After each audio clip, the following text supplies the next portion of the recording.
Tervist, sõbrad! Me räägime täna elu väljakutsetega tegelemisest.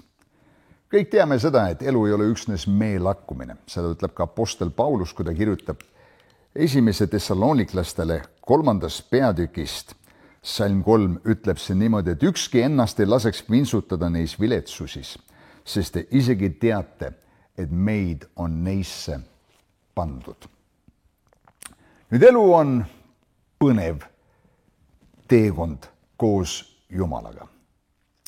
Aga see fakt, et Jumal on meie elus, ei tähenda seda, et väljakutseid, raskusi, probleeme meie elus ei oleks. Igaüks, kes mõnda aega on siin maa peal elanud, teab, et asi ei ole mitte nii.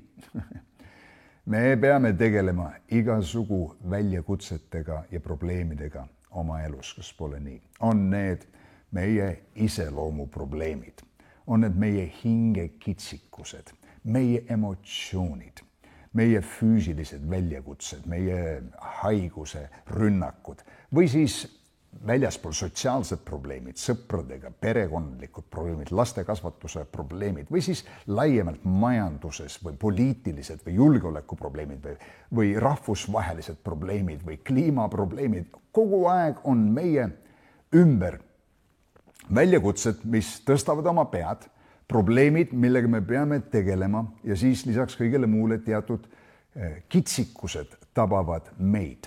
On osa sellest hea elu teekonnast. Kui me räägime ebaõnnestumistest, siis vahest inimesed arvavad, et need on nagu vastand edule. Just nii nagu öö vastand on päev või sooja vastand on külm. Kui keegi ütleb edu, mis on edu vastand, siis automaatselt öeldakse ebaõnnestumine. Kui aga tegelikkuses ebaõnnestumised on osa edu teekonnast. Läbikukkumised tihti sillutavad teerada, teekonda kordaminekuni. Ma ei tea, millised jalatseid Aadam kandis Eeden aias, aga ma tean, et need ei olnud mitte Nike vabaaja jalatsid või Adidase jooksutossud. Need ilmselgelt olid mingisugused paksemad puulehed alguses või loomanahad ja siis need ebaõnnestusid tegelikult täitmaks seda eesmärki, sest maapind oli erinev ja talk kulus ära ja kannalt eriti ja pidi kogu aeg täiustama neid jalatseid. Täna me kanname jalanõusid, mis on mugavad, mis on head. Ja ma saan aru, et maailmatööstus on ennast seadistanud nõnda, et ükski toode ei pea väga kaua vastu, et sa jälle mingi aja tagant ostaksid uue. Ja muidugi lisaks sellele on kogu aeg mingid uued mudelid turul, mis innustavad ostma just nimelt neid uusi, paremaid, ilusamaid, säravamaid ja võib-olla paremate lahendustega. Aga ometi asjad, mida me täna naudime ja peame tõeliseks kordaminekuks, on meieni jõudnud läbikukkumiste jada. Nõnda siis ebaõnnestumised ja läbikukkumised teenivad head eesmärki. Samamoodi lihast treenides jõusaalis.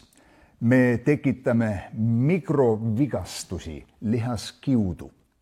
Ja siis sinu ihu kasutab proteiine ehk valke, et ehitada seda lihaskiudu tugevamaks, see muutub paksemaks. See on valmis järgmisel korral suurema raskusega silmitsi seisma ja sellepärast need, kes lihaseid ehitavad ja kes kulturismiga tegelevad, teavad seda, et sa pead kogu aeg lisama raskust juurde, väljakutset juurde, uue nurga alt seda lihast tabama, rohkem kordi superseeriaid tegema või erinevaid harjutusi kombineerima või järjekorda muutma selleks, et panna ja motiveerida seda lihast arenema edasi. Nii et kui meie lihas ei jõua oma maksimumpotentsiaalini ilma selleta, et me raskusi tarvitame selle lihasjõu vastu, nõnda sinu sees olev Jumala vägi ei vabane lihtsalt niisama. Paulus ütles, kui ma olen nõder, siis ma olen vägev. Ja 2. Korintuse 12:10 Paulus eelnevalt räägibki sellest, millistest väljakutsetest ta läbi on pidanud kõndima. Nii et see Jumala vägi Pauluse nõtruses on saanud täie võimuse. Samuti Hebra kiri 11:34 räägib usukangelastest, kes said tugevaks raskustes, nõtruses. Seega karastunud meremehed ei tule mitte, kes seilasid peegelsiledatel vetel, vaid tõelised merekarud sünnivad tõelistest meretormidest. Ja kui sa oled läbi kõndinud nendest elufaasidest, siis sa oled saanud tugevaks, sest ma pole näinud ühtegi tugevat inimest oma elus, kellel oleks olnud kerge minevik.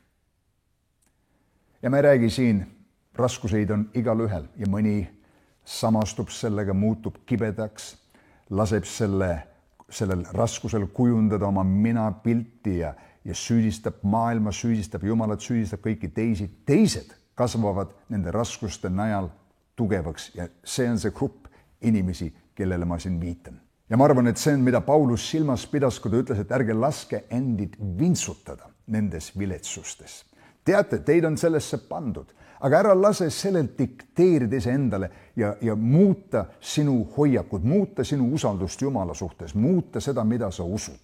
Nüüd, miks me läheme raskustest läbi? Number 1, need kutsuvad esile kasvu ja arengut meie elus. Need teritavad, ehitavad meie iseloomu, katsuvad läbi meie põhimõtted ja väärtushinnangud ja ehitavad teatud tõed meie ellu tugevamini kui lihtsalt koolipingis õppides.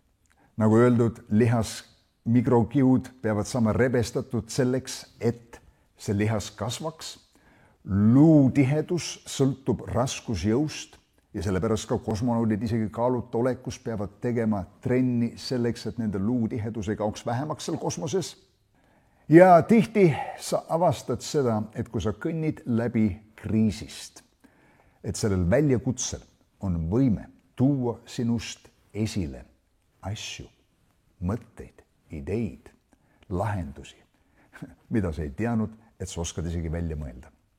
Aastad tagasi ma olin isikliku pankroti ääre peal ja ma mäletan, kuidas ideed tulid minu mõttesse, seistes silmitsi peaaegu võimatumate olukordadega, mille peale ma ei osanud ennem iial mõelda ja need ei oleks iial saanud esile tullagi, kui ma ei oleks olnud sellises situatsioonis.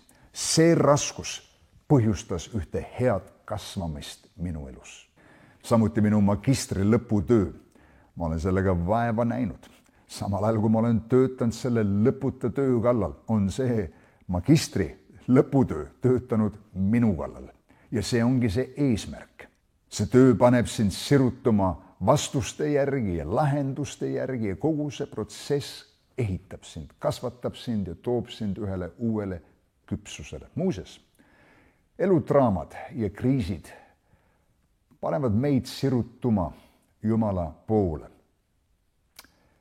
Võib-olla rohkem kui tavalised ajad. Taavet ütles laul 118:5 oma kitsikuses. Ma otsisin Jehovat ja tema vastas mulle. Isegi mitte kristlased, mitte usklikud. Ma olen kuulnud neid lugusid oma suuremas hädas, elu suuremas kriisis. Hüüavad Jumala poole. Jumal, kui sa oled olemas, siis aita mind nüüd ja praegu. Ja tihti Jumal ootab just nimelt sellist hetke, et ilmutada oma väe suurust nende inimeste jaoks ja kinnitada nende südametes see, et tema tõesti on Jumal kõikvõimas ja ainukene, tõeline Jumal. Teiseks, raskustest läbikõndimine annab meile ühe uue perspektiivi ja mõistmise. Ma mäletan aastaid tagasi, kui ma läksin läbi neeruoperatsioonist ja seejärel infektsioonist ja hulga eelnevaid ja pärastisi invasiivseid protseduure, mis ei olnud ükski meeldiv. Sa oskad paremini mõista inimesi, kes kõnnivad läbi oma tervisehädadest. Sul on kaastunne. Sa oskad kaasa mõelda nendega. Sul on julgustus, millel on kaal. Sest kuidagi moodi, kui me oleme midagi kaotanud oma elus, see on andnud meile võime hinnata neid asju sügavamalt. Sa oskad hinnata vabadust, kui sa oled vabaduse kaotanud. Oskad vast hinnata sõprust, kui sa oled kogenud hülgamise valu. Teinekord vastandid annavad meile õige perspektiivi. kui elu on kerge, su elu ei pruugi tegelikult tunduda hea. Sa võtad seda iseenesestmõistetavana. Või kui sa kõnnid oma elus läbi sellisest faasist, kus sa kaotad mingisugused võimalused või isikud või midagi, mida sa pidasid normaalseks, igapäevaseks, äkitselt enam ei ole, siis sa mõistad, kui hea elufaas see oli, kui hea inimene see oli. Ühesõnaga, raskused panevad meid asju ümber hindama, sest tihti me mõistame võib-olla mõnda inimest hukka, kuni me kõnnime ise sarnasest asjast läbi ja siis mõistame, miks see inimene sellel ajal oli, nagu ta oli. Ja võib-olla sa ei oska lõplikult ka julgustada kedagi sellel teekonnal, mille sa ise pole olnud, sest võimatu on juhtida inimesi paika, kus sa pole käinud. Kolmandaks, meie väljakutsed ja raskused annavad Jumalale võimaluse näidata oma vägevust, oma suurust, oma majesteetlikkust meie elust. Nii nagu Paulus ütles, et kui ma olen nõrk, siis ma olen vägev. Ja sellele väele viidates räägib ta Jumala väest, mis on esile tulnud. Midagi, millega te ei olnud arvestanud. Midagi, mis tavaelus esile ei tulnud, aga Jumal astus areenile, näidates oma väe suurust. Ta ei oleks saanud Eedeni aias näidata ja ilmutada Aadamale oma võimet vabastada, oma võimet päästa, oma võimet armastada inimest ka siis, kui inimene on pattu langenud ja sõna kuulmatu temale. Aadam oleks võinud arvata, et Jumala armastus on tingimuslik. Ta ei oleks teadnud Jumala lunastavat, lepitavat, taastavat, tervendavat väge, kuniks ta oli olukorras, kus Jumal sai näidata seda väge Aadama ja inimkonna osas. Nii et meie väljakutsed on Jumala võimalus demonstreerida oma armu, oma väge. Ja sellepärast ütleb ka Paulus, kui meie ülekohus on saanud suureks, siis Jumala arm on saanud veel väga suureks. Neljandaks, meie raskused valmistavad meid ette, aitamaks teisi. 2. Korintuse 1. peatüki 4-8 salm räägib ju sellest, et me trööstime teisi selle trööstiga, millega Jumal meid trööstib. Teooria on hea, aga praktika on palju parem. Ja enne kui üks ader saab sinu maapinda lahti künda, teha midagi sinu heaks, peab ta olema karastatud tulekuumuses, et olla valmis olema hea tööriist sinu jaoks. 5. raskused, millest me elus läbi kõnnime, puhastavad meid. Ma ei unusta iial ära, kui Rootsi jutlustaja Carl Gustav Severin küsis audientsi käest selle küsimuse. Kui pigistada apelsini, mis tuleb apelsinist välja? Ja rahvas ütles apelsinimaa. Ja ta küsis, kui pigistada sidrunit, mis tuleb sidrunist välja? Ja rahvas ütles sidrunimahl. Ja Carl Gustav ütles seepeale, kui pigistada kristlast, mis tuleb kristlasest välja?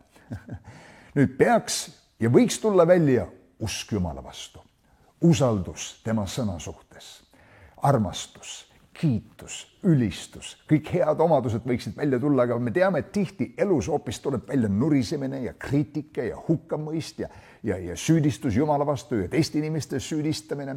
Surve toob välja sinust see, mis sinu sees tegelikult on. Sa ei tea, mis materjalist sa oled tehtud, kuni sa kõnnid läbi raskusest. Nii kaua, kui päike paistis, olid mõlemad kojad ilusti seismas, linnud laulsid, ilm oli ilus. Need mõlemad kojad, millest Jeesus rääkis Matteuse evangeeliumi mäejutluse lõpus, ütles mees, kes teeb minu sõnade järgi, on mehe sarnane, kes ehitas oma koja kaljule ja mees, kes kuulis seda sama sõna, aga ei teinud, on võrreldav mehega, rumala mehega, kes ehitas oma koja, aga liiva peale.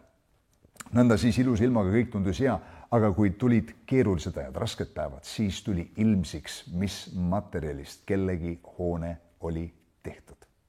Muuseas, kivisüsi maapõues tugeva rõhumise ja surve all ja kõrge temperatuuri najal muutub teemandiks, ehteks. Kivisüsi, midagi, mis määrib, saab ehteks midagi, millega me kaunistame iseendid. võtmefaktor selle kivisöe muutumisest teemandiks on surve, kõrge temperatuur, ebamugavus, raske aeg ja millegist, mis on kole, must ja määriv, saab midagi, mis on kaunis ja ehib ja julgustab teisi. Sellepärast, sõbrad, sinu elu suurimad läbikukkumised tihti hiljem saavad sinu elu suurimateks jutlusteks. Ja sinu valusamad õppetunnid saavad magusamateks, õpetlikeks lugudeks, mis annavad teistele julgustust ja inspiratsiooni. Nii et sellepärast Jumal laseb meil mõningatest raskustest läbi kõndida, et me avastaksime, mis meie sees on peidus ja et see saaks puhastatud välja meie seest. Ja sõbrad, kui me kõnnime läbi mõnest elu raskusest, siis me ei tohiks ära unustada neid olulisi asju. Number 1, et meid on neisse pandud, nagu 1. Thessaloniklaste 3:3 ütleb. Jumal on teadlik, et me nendest asjadest läbi kõnnime ja need asjad pole juhtunud meile ilma tema loata. Teiseks, 1. Peetruse 5:10 ütleb, et need katsumused ja raskused on meie elus pisut aega. Need ei ole tulnud, et jääda. Inglise keeles on selline hea ütlus, it came to pass. See tuli, et mööduda. Me tõlgime seda tavaliselt, see tuli esile. Aga täpne sõnastus on, see tuli, et mööduda. Jah, see tuli sinu ellu, see on tõsi, aga see tuli, et mööduda, et minna edasi. Nii et kui sa oled seal jõusaalis rinnalt kangi surumas ja viimane repp on väga-väga raske, siis tea, et see kohe saab läbi. See ei kesta igavesti. Kolmandaks, 1. Korintuse 10:13 ütleb meile, et Jumal ei lase meid kiusata üle meie jõu, ei lase meid testida üle selle, mida meie elu sambad, mida tema on hoolikalt kalkuleerinud nende kandevõime, et need suudaksid seda kanda. Jumal teab, kus on meie murdepunkt. Ja muuseas, kui meie inimlikult lahus kriisidest või nendest keerulistest aegadest arvame, et oi, ma ei suudaks sellega toime tulla. Ma mäletan, kui mu ema oli suremas ja mu pähe ei mahtunud see mõte, kuidas tulla toime eluga pärast seda, kui ema enam ei ole. Ja ma ei suutnud seda nagu mahutada oma mõttemaailma, see tundus selline meeleheide ja ahastus. Aga kui see olukord tuli, siis Jumala taevane arm ja vägi tuli appi mulle sellisel üleloomulikul, unikaalsel ja ootamatul viisil. See on see, kuidas Jumal võib ringi pöörata ühe olukorra.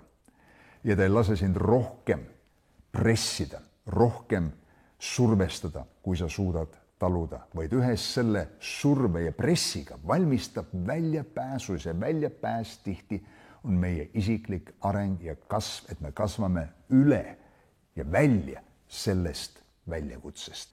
Neljandaks, Filiplastele kirjas 4:13 ütleb Paulus, ma suudan kõik temas, kes teeb mind vägevaks. Rääkides sellest, et raskused toovad Jumala väe meie elus esile. Sa ei vaja ekstra väge, kui sul pole elus ekstra raskusi. Aga kui sa seisad silmitsi hiiglasega või koljatiga, on sul vaja Jumala tarkust, on sul vaja julgust, et silm silma vastu astuda selle hiiglasega ja sa vajad Jumala armu väge, et võidukalt sellest välja tulla. Ja viiendaks, Apostlite tegude raamatu 14. peatüki 19-21 salm räägivad, et meil tuleb mitmest kitsikusest, viletsusest, raskusest läbi minnes Jumala riiki minna. Inimestena tahaksime mööda minna, tahaksime üle hüpata nendest asjadest, aga tihti tee sihini, eesmärgini on minna läbi teatud protsessist. Ja protsess on see koht, kus asjad võib-olla ei lähe nii, nagu me ootasime. Inimesed tõusevad meie vastu, me pettume, asjad nurjuvad, ebaõnnestumised tulevad, tahaks käega lüüa, aga see protsess on see paik ja periood, kus me muutume, kasvame, kus me küpseme. Ja tihti see protsess ongi Jumala eesmärk meie elude jaoks, sest see muutumine ongi tema silmis üks hea eesmärk meie elude suhtes. Samal ajal kui meie eesmärk on konkreetse paigani jõuda, konkreetne asi ära teha. Ja siis me peame eduks seda, et me oleme selle sihini jõudnud. Jumala silmis on edu juba see hea töö, mis meis sündis, kui me selle eesmärgi suunas vaikselt liikusime ja läbi frustratsioonide ja läbi ebaõnnestumiste ja tagasilöökide ja nii edasi, nagu me kõik teame. 6. Kui sa kõnnid läbi raskustest, ära unusta ära, et Jumal on sinuga. Laul 23 ja 4 ütleb, kui ma kõnniksin ka läbi surmavarju oru, Jehova on minuga. Jumal ei jäta sind maha. Ta kõnnib koos sinuga. 7. Roomlastele 12:21 ütleb, et meil tuleb kuri ära võita heaga, ehk kui sa kõnnid läbi oma väljakutsetest, siis jätka deklareerimaks Jumala sõna tõotusi, jätka kiitmaks teda, jätka teda ülistamaks, jätka käimaks koguduses, jätka andmaks ka siis, kui sa ei näe otsekoheseid tulemusi, jätka tegemaks õieti, isegi kui õiged tulemused kohe ei tule, sest sa tead, et see on õige asi teha. Ja 8. 2. Korintuse 4:17 ütleb, et need raskused, mis on ajutised, saavutavad meile igavese au. Au on alati võidus.